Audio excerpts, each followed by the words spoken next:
ঈদুল আজহার আর বাকি আছে 2 দিন। রাজধানী সহ সারা দেশে কোরবানির পশুর হাটে বেড়েছে ক্রেতা। পশুর হাটের আরও খবর জানাতে লালমনিরহাট থেকে সরাসরি যুক্ত হচ্ছেন সহকর্মী নিয়াজ আহমেদ শিপন। ঢাকার বিষয়টা একটু অন্যরকম, কিন্তু অন্যান্য জেলা শহরে আসলে হাটের বিষয়গুলো একটু ব্যতিক্রম আমরা দেখি। আপনি যেই হাটে আছেন সেখানে আসলে পশুর দাম কেমন দেখছেন, ক্রেতাদের মানে আগমন কেমন, জানাবেন সব মিলিয়ে।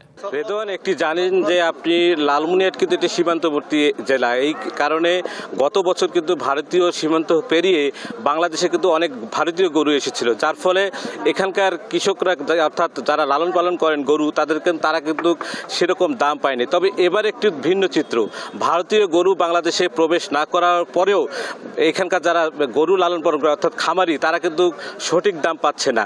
তবে এখানকার যারা বলছেন যে বাইরের যারা ক্রেতা আছেন তারা যদি এই অঞ্চলে প্রবেশ করে তাহলে কিন্তু তারা ন্যায্য মূল্য পাবেন। আপনি এই বিষয়ে একজন ক্রেতার সঙ্গে আমি কথা বলবো, আসলে এখানে যে আপনি গরু কিনতে এসেছেন আপনার প্রাপ্ত মূল্যে আপনি পাচ্ছেন কিনা, আসলে এখন দাম কেমন?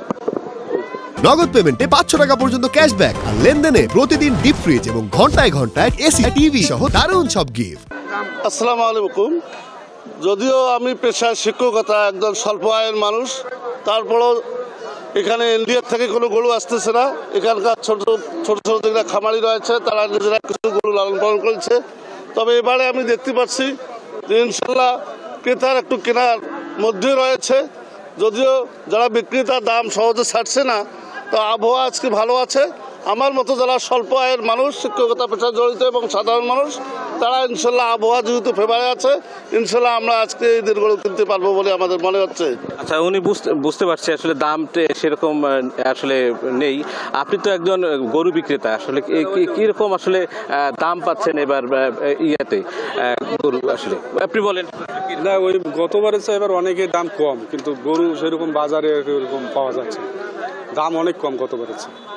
রেদওয়ান, শুনছিলেন আসলে উনি বলছিলেন যে এবার গতবারের থেকে গরুর দাম কিন্তু এবার বাজারে অনেক কম, মানে অর্থাৎ এখন যে এখানকার যারা খামারি আছেন তারা কিন্তু একদম নিম্ন আয়ের যারা খামারি আছেন তারা কিন্তু লোকসানে পড়ার একটা আশঙ্কাও রয়েছে। তো রেদওয়ান, এই ছিল আমার হাতে এখানকার সর্বশেষ। জি, ক্রেতা বিক্রেতার এরকম মিশ্র প্রতিক্রিয়া সবসময় দেখা যায়। নিয়াজ আহমেদ শিপন, আপনাকে ধন্যবাদ।